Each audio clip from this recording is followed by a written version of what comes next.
Mom Life Community Podcast. We are on part 4 of Loving the Little Years, our summer book series.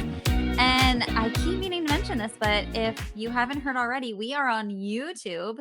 So the channel is the Mom Life Community.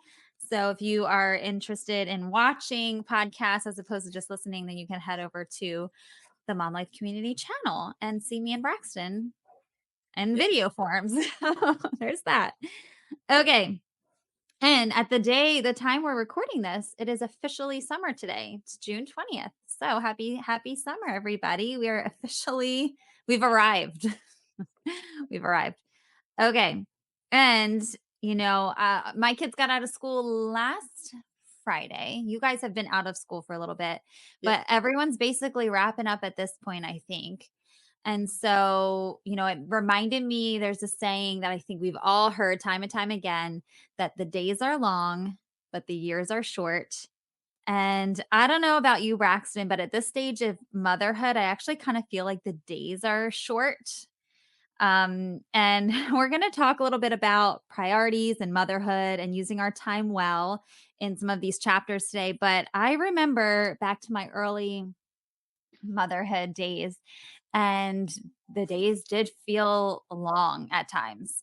And that it would drag. And it was like, when am I ever going to see my husband again? Because he worked 12-hour days. So it was kind of rough sometimes. But now that he's home full time, and maybe now that you are back to work full time, maybe, I know for me the days do not feel short anymore. But did you do anything, if you can think back to your early mothering days, that maybe didn't make your days feel like they were dragging on? Was there something that you did to make it a little faster? Yeah, and I think there's actually two very separate things that I did, and so I'll kind of touch on both of them. But one thing I did was I started to sew when I stayed home, and as a former early childhood educator, creativity and projects and crafts were like my mainstream, and so sewing to me became an outlet where I could do something beautiful and have something finished at the end of the day. And I was actually able to get on Etsy, and I sold stuff for 12 years. I absolutely loved that window that God gave me during those years. But I set up my sewing room in the playroom. So when my kids were playing, I would sew, and it did kind of kill two birds with one stone. My kids would be able to play and entertain themselves. I was actually there too, so I could hop in and play with them if they asked me to, or if I wanted to take a break. But I was also working. I was doing something productive for me. I was also making a little bit of money, and we were all in the same room doing it. So it was every house we moved to, I think maybe we had 4 different houses. The playroom and the sewing room were always together. And so that kind of continued all the way through. So that kind of helped soothe the I need to be an adult part of me. But the other thing I did, which I have coined staying home, I was a field trip expert. And so me and the other moms that stayed home, we did everything. We either got passes for Christmas, or we would check out library passes at the library for free, or we would borrow somebody's pass, or like, hey, you be my friend this time and I'll be your friend that time. We did the aquarium and the zoo and every children's museum and every park. We went to every park available, and we were always just out with our kids having fun. And so I remember time and time again, Nick would say, what'd you do fun today? And I would tell him, he's like, don't you just love your job? Like you're like on vacation all the time. And I'm like, yes, I love my job. I absolutely loved what I was doing. So for me and my personality, having something to do, and that was kind of our rhythm for the week. We wouldn't necessarily play and work in the same day, but throughout the week we were always doing something, going somewhere, and I was always producing something with my sewing business. So what do you think when you think about it? The answer to that. Yeah, it's funny because Nate and I were just talking yesterday, because we were playing at the farm, and we were there for hours because I got there like late morning, and then we had lunch, and then we stayed until early afternoon. And there's such a shift when lunchtime hits and then it's the early afternoon, and the only people are there are the kids who like don't nap anymore. Uh-huh. Yep. And now granted, my 3-year-old still naps, but we have gone into like the mentality that the 3-year-old's just going to sleep on the way home. And that's going to be a good enough nap because we're just going to keep going about our day. So that's kind of like, I don't know, we kind of had that realization. And I thought back, like, wow, like I remember when I had nappers and there was like this time in my day where I was essentially alone and by myself. And I'm an introvert. So I really, that gave me energy for the rest of the day. But, God equips you, you adjust, and I'm, like, really never alone. But, I was thinking back to those early days in my mothering journey, and I think that what I did was I kind of broke up the day into, like, sections. Yeah. And so, like, I would think about what we were gonna do in the morning, and then I knew, like, we would have lunch and then nap. Like, there's anchors in your day that I think can kinda keep it going. I'm totally with you. Memberships are like life changers, and Yes. so, And now if we you don't can need any. I mean, my mom was like, "What can we buy for you?" I'm like, "We're all in school. Like, there's a season for that I didn't realize, and then it's over. Like, it's over. Then you go maybe to, like, Six Flags or Carowinds or something, like, to the theme parks, but there's no more memberships. Like, we're in school. We don't have any time to do it." So it's very interesting how essential those are for, like, 5 years. Like, live or die with them, and then you don't need them anymore. It's fascinating. I know, it's so fast, it really is. And so let's get into it. So chapter 10, you looked excited when we mentioned this one last week, Yeah, so so no literally on retreat. the top of my page says, "My favorite chapter!" Exclamation point.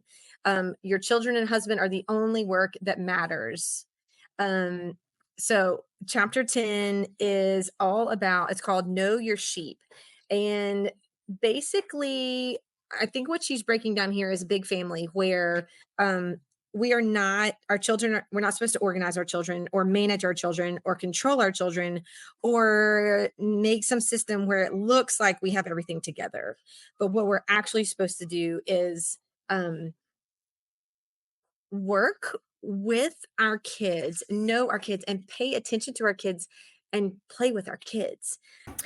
Your relationship with your husband and raising your kids in the Lord is your most important work. So, whatever other work you have can be great. Like if you're doing a mom's group or you're ministering or even like your actual job where you're making money can be great. But if God has given you a husband and your children, they are your first mission field and your most important work. So that was my big takeaway from this chapter. We actually need to be with our people and actually raise our people and not just look like we have it all together, but actually have it all together, because we have functioning relationships. We eat dinner together. We're in the car together. We go to restaurants together. Like we go shopping. Like we actually have children who can be a part of society. We don't have to fake it because we've actually lived a life with our kids. On page 50 in the middle, she says, Christian child rearing is a pastoral pursuit, not an organizational challenge. The more children you have, the more you need to be pastorally minded. You need to look to each of their souls and their needs. Now, it is very hard. The more kids you have, you need to have time with each. I need to see each of my kids individually. One of her quotes, she said, "Be a pastor to your children, study them, seek them out, and sacrifice the thing that you were doing to work through whatever they're going through."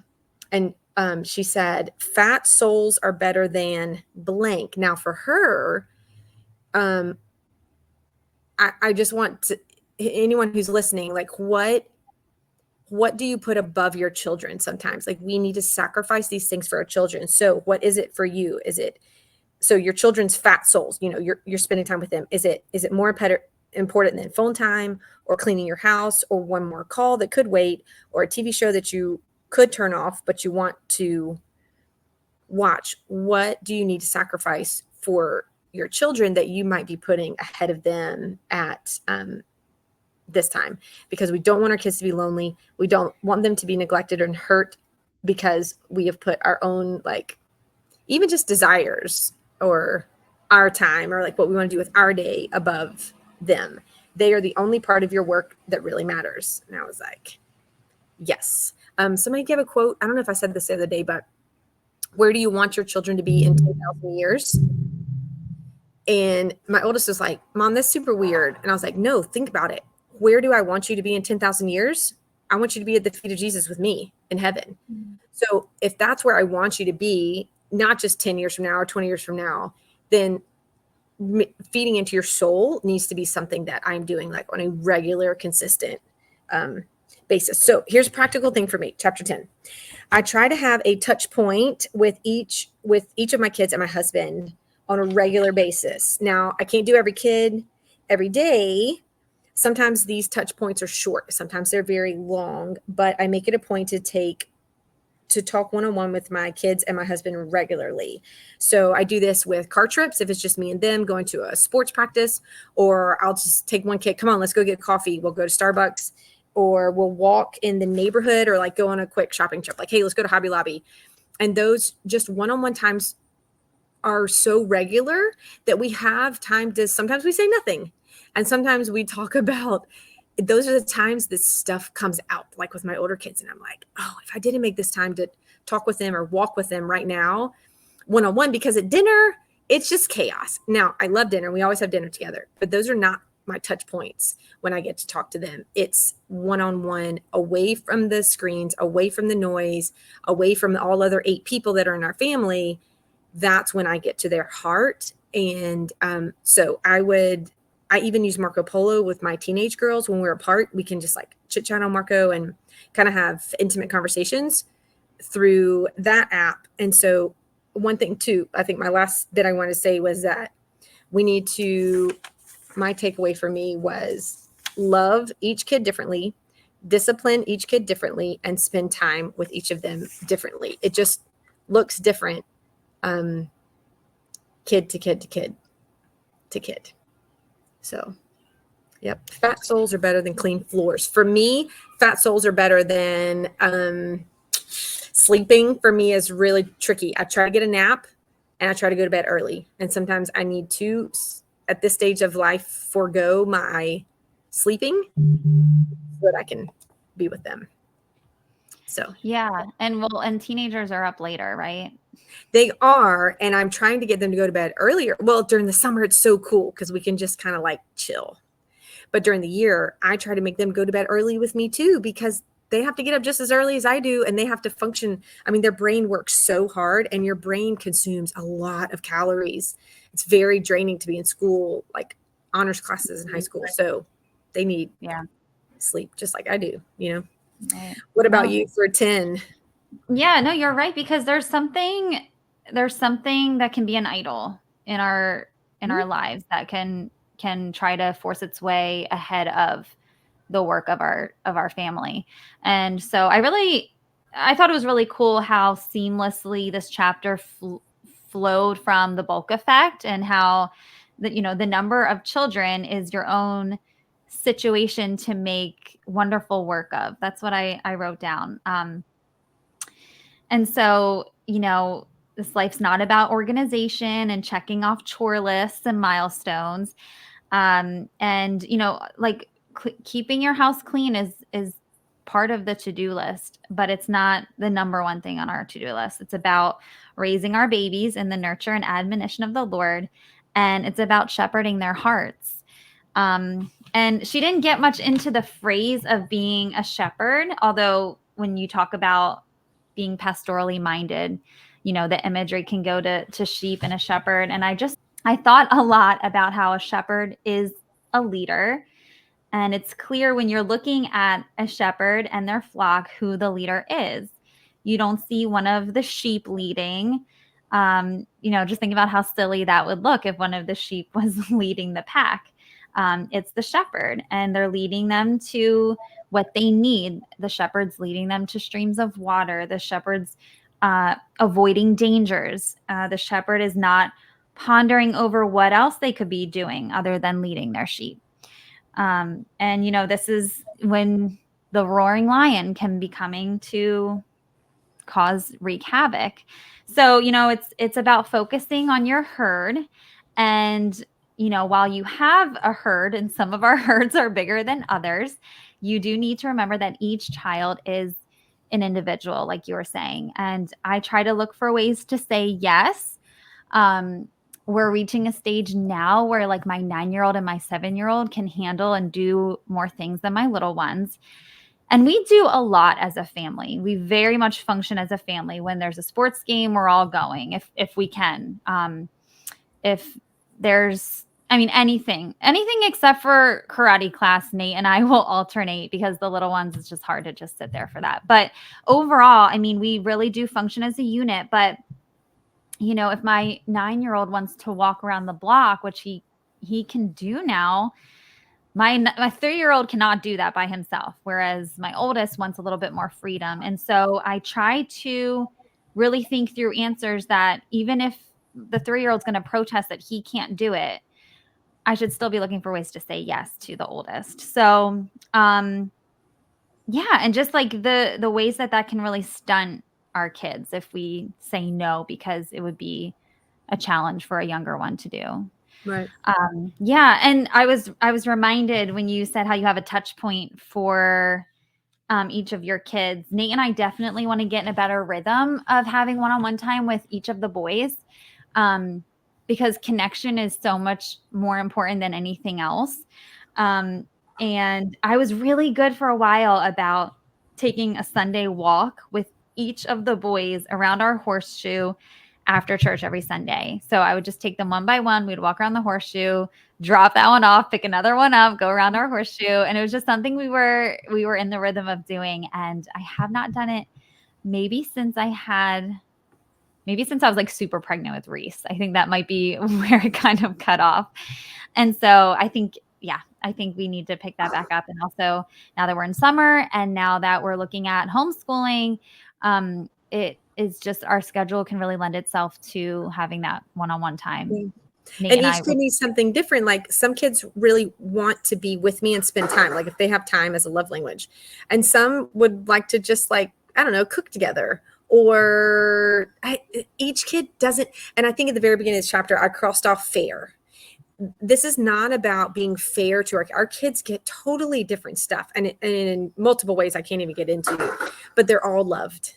And they're all disciplined, and we give our attention to each child, because that quiet one, don't let the loud ones talk over, get all your time and your attention. You need to draw out that quiet one, find a way that works with each of your kids, and it should look almost totally different kid to kid, but let them know they're loved individually. Like pay attention. You should know something special about each of your kids. That's what a pastor does. It knows its sheep, like know your kids, what they're going through. It's good. So chapter 11 is very short. It's not like 2 pages. It's called Fire Alarms. And I think if I do a good job here, I think it can really sum it up with the feeling. The fire alarm is the feeling of the house just being an utter disaster and the upheaval that your house can just be as a mom. And so, and I think that what she's trying to do here is what we're dealing with as far as our home is concerned. Is it a 5-alarm, like blazing fire, or is it just a piece of burnt toast? Are we dealing, is life ending, or it's just a bump in the road? Yeah. Most things are just bumps in the road. Stuff is not burning to the ground. So yeah. And it can feel that way when like you look in front of you and you're like, oh my goodness, I need to vacuum. I have a load of laundry waiting to be folded. I need to like look through backpacks. I need to do, like, it is a very real thing that the to-do list can be long. And yet I think that one of the themes in this book is just like, let's prioritize. It's not that big a deal. And I know for me, what's convicting is, I can go to bed at night with some things on the floor. It doesn't terribly bother me. But what would I want it to look? I would want the house to be spotless. But it's just not my season of life for that. Yeah. It's just not. But what I struggle with is if someone were to stop by and the house looks like this, I don't I care too much about someone thinking, oh my gosh, her house is a disaster. And it's that idolization of what other people think of the way the house looks, what other people think of how I'm doing.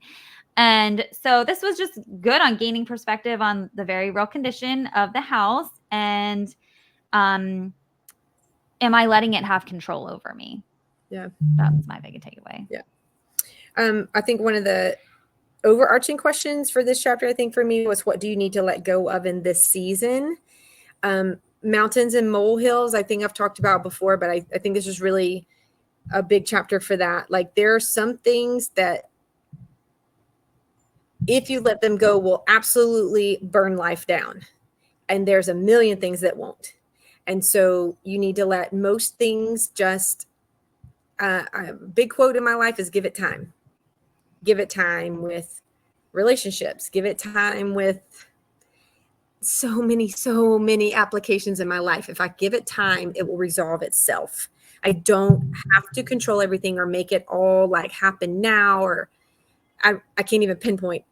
But if you give it time, sometimes everything will just settle down. And two, I thought of the fire alarms. Sometimes in seasons, life itself, whether it's relationships or jobs or like moving, it feels like my life is on fire. And it's just like, is it going to get any better? And in those times, get perspective. Just do today what you can do today that honors God. And then handle the next day. Now, a lot of days it feels like sunny outside and there's no fire. Like the world is not crumbling down. And I think that's what she's talking about. Don't make every day an emergency. There will be hard seasons and sometimes the house will burn down. And in those times, you've got to cling to Jesus. You've got to get to church. You've got to surround yourself with Christian friends. You've got to be in the Word. You've got to surround yourself with Christian music and Christian books to center yourself when life feels like it is falling down. There is an anchor, and Jesus is that anchor, and it needs to be that anchor for your family. You can't be that anchor. Dad can't be that strong. Mom can't be that organized. There's not enough peace in the world, but Jesus can be the anchor when stuff burns down, because there will be death, there will be accidents, there will be broken bones, there will be little fires, car wrecks, and that's when you'll find your anchor in those seasons. So things just like hang on to your energy for those times and don't waste it on all the little stuff. I try to remember too of how I look through my kids' eyes. So are my kids seeing me and thinking, oh, mom only cares about making sure the house is clean? Or, oh, I know if I ask mom to sit and read with me, she's going to say yes, most likely. I want the latter perspective. I want them to know that they come before everything. And then I saw this reel recently on Instagram that was about with raising boys, and like two things that like really changed this parent's perspective. And that was employ and exhaust your boys. And when I heard that, I'm like, yes. The boys need a purpose, and there's so much around here to do. So I can purpose them with what's going on in the home. And I mean, exhausting them goes without saying. They just have so much energy. Yeah. So letting them come alongside me and not making everything so tragic if the house looks like it's not really a tragedy. And like when we're frantic all the time, our kids become that. Like I've got some moms and I like hear them say anxiety, and I hear their kids say anxiety, like use that word a lot. I'm like, my kids don't know. I don't use that word. I'm not saying it doesn't exist. I'm just saying they will feed off of, if everything is always this, like I just don't want my kids to live that way. So chill out a little bit, give your space in your life so that your kids can kind of go through life a little like chill. Like there's enough that's coming for them. Chapter 12 is called Me Time. And she really talks about two completely different areas of this section of this book. So let's do the body thing first. She says that our bodies are tools, not treasures. So let your body be used. Our bodies have been used for our children. They look different. They have stretch marks. They have more chub on them than they did when we were 18. But she's saying, like, see the beauty in the way that God has allowed we've allowed God to use our body to bring life into this world, to nourish life in this world. Use your body cheerfully and maintain it cheerfully. So yes, we need to exercise. We need to keep our bodies healthy. We need to eat healthy things, let our kids eat healthy things. And it's hard to do this, but there are costs to having children, but meet those difficulties with joy and in faith. Our body is a testimony to the world of God's design. We were made to bear and have children. And if we have born and had children, our bodies are going to look different. And I think I have 3 girls, so body image has always been a big thing at my house of teaching these girls that beauty is inward, that beauty, I want to be a beautiful 80-year-old, and I want them to be beautiful 15-year-olds. It is in their heart. And we've been able to talk through, like, have you seen a boy or a girl who might be outwardly beautiful and the inside is so rotten that all of a sudden they literally are not physically attractive anymore? Or when they've met someone who's, just say mainline, they're just a little average. Maybe they're not as good looking as average. And when they got to know their heart and how much they love people and how kind they were, how loyal they were, how patient they were, what a good friend they were, they became physically more attractive. And I've told my kids this, but now they've lived it through middle and high school. And it's like this, our body image needs to be a soul. We need to teach our kids about soul beauty. And then we need to show that too. Like, I use my body. I show my body is what it is. And I don't wear makeup. It's just something I don't do.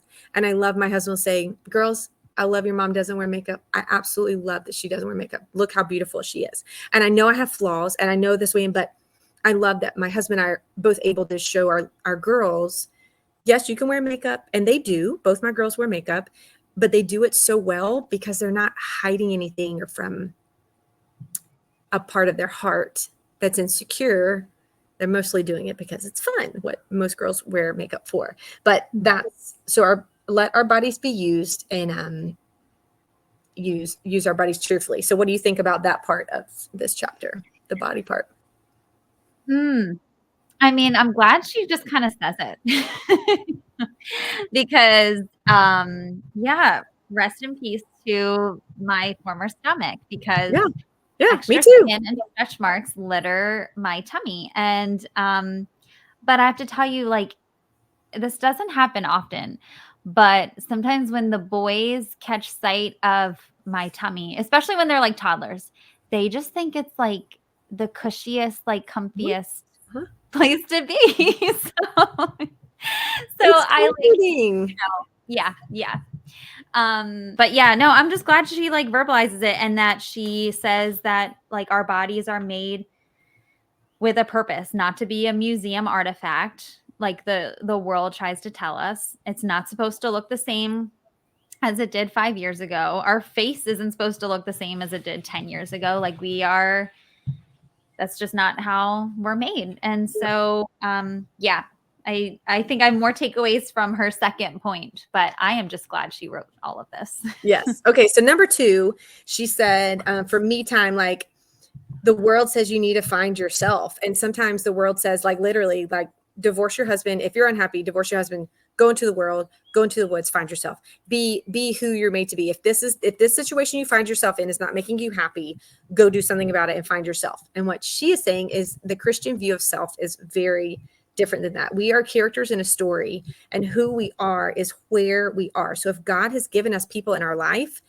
that's who we are. We are attached to our people. So look at the people who we've made and look at the person that we've lived our life with. I mean, for me, over half my life, I've been with one man who has very much made me who I am. They are me. I have made these children. Like, so much of them is them, but so much of them is because they were around their dad and their mom. Like, we have molded them into what they think and what they see and how they see the world is so much because of what we've invested into them. So the Christian woman needs to see, I used to be so boring. Now my character has some depth, some people to love, some hardships to bear. Now I have some material to work with. Our calling is people oriented. So if you want to know what your calling is, look at your people. They are your calling. Now, I did at the end of the chapter, I must write a flip coin on this. That means I see like a very opposite side of this. Moms do need to find something to fill your bucket. So I don't think she really touches on this, but you need to, when your bucket is being poured out constantly over and over and over, you need to fill it up. So yes, you need to be with Jesus, you need to pray, you need to worship, but maybe it's something outside of Jesus, like journaling or walking or sewing or baking or cooking or knitting or reading a funny book or have coffee with a friend or go shop alone. You need to do something. Get a massage. Every time my mom's like, what do you want for your birthday? Money for a massage. It was just so good for me to have a massage. So find something that does refill your cup, because you are constantly being poured out. And we know an empty cup pours nothing out but irritation. So what do you think about the finding yourself part?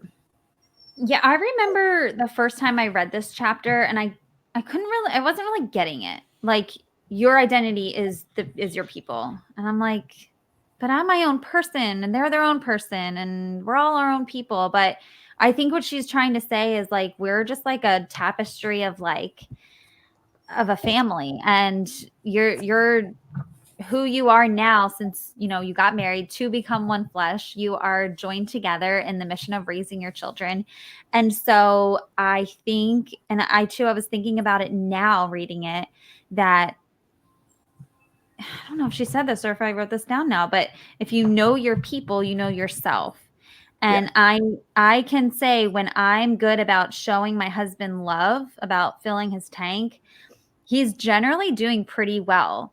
And I'm not saying I'm responsible for his actions or his attitude, and he's not responsible for mine, but knowing that, like, that's part of my life now, is being a team with him, and being this role of his wife, that's my calling, that's my identity, as in, I am not just Erin anymore.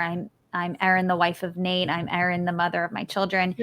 And it reminded me too that, God gave this to me back when, and I don't think I shared this on the podcast yet, but oh gosh, I think when Joshua started like little league. I don't even know if it was T-ball. It may have been like when he just started coach's pitch. And I know my son, and I know his competitive nature, and I could see him even just like running at karate and trying to be the fastest, that he's just kind of bent towards like comparing himself to others. And I just felt this pull of the Holy Spirit telling me I need to tell him that even if he gets a home run today, when he goes to bed tonight, his identity is not in, oh, it's I'm the best baseball player, I'm a great baseball player. It's no, I am a child of God. That's who I am at my core. I am a child of God. And so yeah, so I just think too that, summarizing kind of everything we read in these past few chapters, that we can do the same as moms, that, where is our identity in? Is it in, I'm Erin, the fittest mom, like at the gym? Am I Erin, the, I don't know, homeschool like genius? Or like, am I Erin, the, fill in the blank, whatever you are, whatever your thing is, it can easily become your identity. So like keeping that in check, it's not about, you're the mom that has all your ducks in a row at church or at Costco. You're not the mom. It's about, having a perfectly organized house. And it's not about how good we look, as in like our outward appearance. It's about our identity in Christ, how his sacrifice brings us into beautiful fellowship with our Creator. And I just really hope that this encourages moms to just, if you're struggling with any of those identity issues or lies that the enemy might be whispering to you, know that if you have Jesus, that is your identity and nothing else. And the world will tell you otherwise. And maybe people who aren't following him in your life might try to tell you otherwise, but know the truth and cling to the truth, and everything else will fall into place. Yep. We That's could what I lose our got. husband and our kids tomorrow, and we would lose our identity as a wife and a mother, but we would still be a child of God. No matter what season or phase of life we're in, we are a child of God. So we must do that first. That must be our first. Mm-hmm. Yeah. Yeah, that's good. Well, I really hope everyone else is enjoying this book as much as we are. Yep. We're halfway through it, more than halfway through it. And I usually get halfway through good. So I can't wait to finish the end of it, because maybe I've done it once or twice, but definitely not all 3 times. So I am excited to get through the whole thing again. Yeah, I'm wondering if I have ever gotten to the very, very last chapters. Yeah. Chapter 16 looks familiar, but yeah, I'm so thrilled we're doing this, and I really hope that it's been encouraging to moms. I know, like, this is one of those books like you could pick up and read over and over again. So, all right. Well, until next week, Braxton, thank you so much. Welcome. All right, we'll talk to you soon. See ya.